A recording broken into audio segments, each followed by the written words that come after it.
What you should do is what I call leapfrogging, is find the content underneath that is valuable to your audience, that is helpful to your audience, and help Google to understand that that is better content for it to be showing your audience, more representative of who you are, more helpful to them than the negative content that's currently ranking, and then leapfrog over it.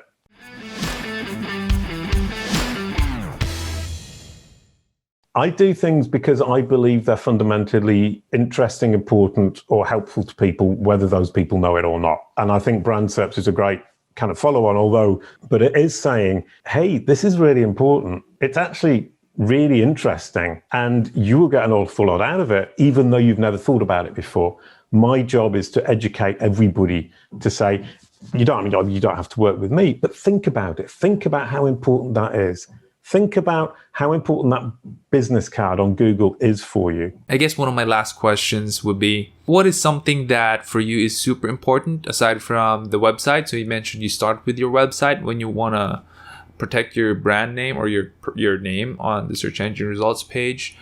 What other websites are important? Because that's just 1 to 2 listings and that's it. Google doesn't list your website for the next 10 or 20 links on the search engine results page. So you get like the top 1, maybe the top 2 results for your website, and the rest is not your website. So what other websites would you say should people focus on if they want to secure the top 10? Well, yeah, brilliant question. I mentioned earlier on, take baby steps. First is your own website. Next is the semi-controlled websites. Your social media channels, they will tend to rank LinkedIn, Facebook, Twitter. So they're semi-controlled. You can still control a great deal of the message, even though the site will put LinkedIn or Twitter or Facebook at the end of the title, but you still got a certain amount of control. And you update your social media profile description, it will update on your brand SERP within a few days. So you've already got quite a lot of control there. With Twitter in particular, you can get those Twitter boxes, which are delightful, where it shows your latest tweets. That makes your audience understand that you engage with your audience, that you've got something to say, that you're open and willing to talk to them. That's a very visible and helpful and positive message that you can send out to your audience. So all of these kind of like the baby steps of the social channels, the review platforms, baby steps 2, asking for reviews, getting reviews on the review platforms that currently rank.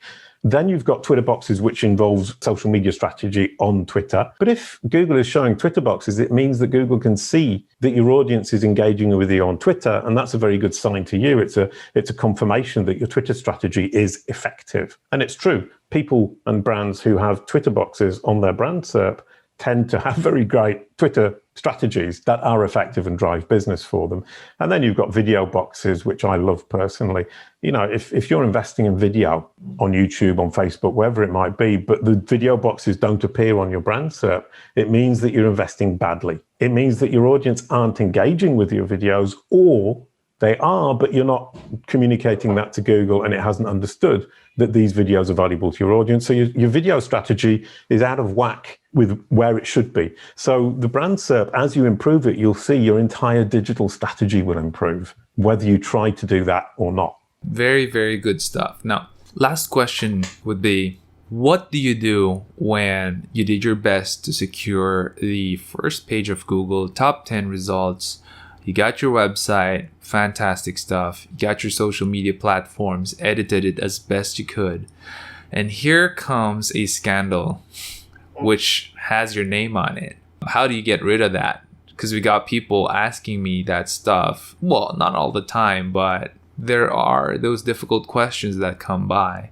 What do you usually say to them? Well, there are multiple aspects of this. In fact, looking after your brand SERP, I've just said, not only is it a great business card, it's helpful to your audience, it drives your digital marketing strategy, but it also protects you. Because if you've got control of the first 2 to 3 pages through content that you've worked on actively, either you control or you semi-control, it's difficult for that negative content to then rank, because it has to prove itself to be useful and valuable to your audience in Google's eyes. And that's very difficult to do from page 5 or page 6. So if you've done what I've just told you to do over the couple of 2 to 3 years, and you'll probably got a very, very stable, and that's the other thing, is brand SERPs tend to be very stable once you've worked it properly.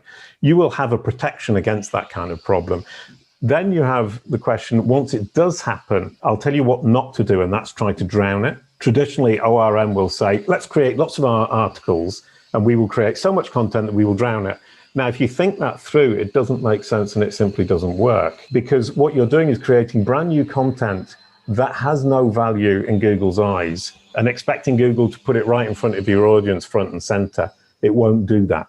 What you should do is what I call leapfrogging, is find the content underneath that is valuable to your audience, that is helpful to your audience, and help Google to understand that that is better content for it to be showing your audience, more representative of who you are, more helpful to them than the negative content that's currently ranking, and then leapfrog over it. Got it. I got an answer now. Thank you for that. So in fact, as the brand SERP guy, I'm going against traditional ORM techniques, online reputation management techniques, and saying the best way to do it is to control. If you control your brand SERP, then you control the message. If you control the message, that negative stuff has trouble getting anywhere near it. Got it. Do you advise people to post something about it, to address it? You can. Certainly, Google's very interested in hearing from the horse's mouth. So it's interested in your point of view. You've got to be a little bit careful, and I would say, go quite carefully about that. But generally speaking, what Google is looking to do, and I built a platform, CaliCube Pro, and it's a SaaS platform that helps people do this and brands do this. It's basically say, we want Google to understand that this page on this site is the reference for this entity, this brand, this person, this podcast, this book, whatever it might be. This page is the specific representation, and this is the horse's mouth. This is the brand, the person, the podcast, the book, saying itself, about itself, what the brand message should be. Then Google will say, okay, I know what you want. Now I'm going to go around the web and see if the rest of the web agrees. If the rest of the web agrees, I will show that. So what you're saying is potentially a good thing to do, but it's a little bit dangerous because expressing yourself on something negative can make it worse. You can create a firestorm. So you've got to be really careful, but certainly giving your point of view on what I call the entity home, which is what Google recognizes as being the place of reference from the brand, the person, the podcast, the book itself, is incredibly powerful. Google wants your opinion. It wants your point of view. It doesn't want to misrepresent you. It wants to represent you accurately to its audience, its users, because it wants to serve them as best it can. And if a negative point of view about you is relevant, helpful, and valuable to its users, it's going to show it. So the other thing about that negative result is, if it's fair criticism, sort yourself out. Make sure that you address that criticism and you change the way you're working, especially with bad reviews. That's a very good example of something that a lot of brands say, I just need to get rid of it. I need to drown it. Saying, well, maybe you need to actually look at how you're working with your clients. Good stuff. Jason, we have learned a ton from you, and you've had a very colorful journey from when you started in the band. And it's an amazing thing, and I'm really happy that you shared it with us. I am very full, as a listener from you right here, listening to your story. I wonder, where can people find you when they want to get in touch? Right, well, if you search my name, all the results are about me and not any other Jason Barnard. So search my name, my site comes up top. You can contact me through my site. I'm on Twitter a lot, so I've got the Twitter boxes in the knowledge panel on the right-hand side. You'll see all the different things I've done. You can, LinkedIn, I hang out a lot. So Twitter, LinkedIn, my site, search my name, come along to CaliCube Pro, which is my SaaS platform. Write to me from there, please. There you go. Perfect. And we're going to have that in the show notes. Go to leadershipstack.com and search for Jason Barnard, Barnard. Make sure to check it out. We'll have his links there, but I'm sure we don't have to link to him, because if you search his name, you're going to find his website. That's what we've been talking about for the past 15 minutes.